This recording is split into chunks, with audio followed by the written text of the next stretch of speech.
Më dërguan me mira mesazhe për një askush që kishte broçkullitur gjërat nga më të neveritshmet për parashëvisimakun. Dhe me thënë, ki je në punën tënde, je angazhuar, dhe shikon edhe dëgjon shmendurira, shpifje, llafe, që nuk janë të vërteta, patjetër, sepse më kanë shkruar shumë njerëz, shumë djegës, edhe më vjen shumë keq që më duhet të flas për këtë gjë, ndërkohë që mund të flisnim për gjëra të tjera, për se si mund të rikthehet parashëvia, të ketë një jetë më të mirë, si të rregullohet jeta e saj, etj, ndërkohë që duhet të merremi me këto llafazanët e Shqipërisë. Më vjen shumë keq që duhet të flas për këtë, po duhet të reagoj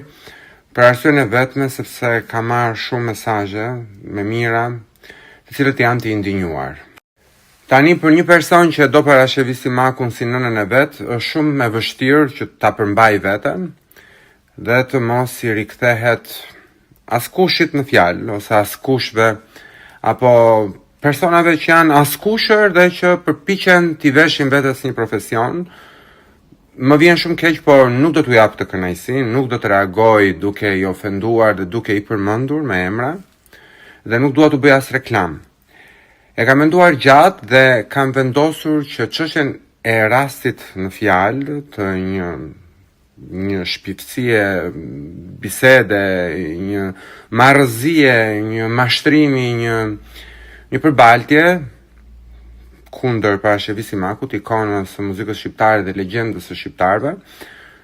më vjen keq, por nuk do t'u jap të kënaqësi.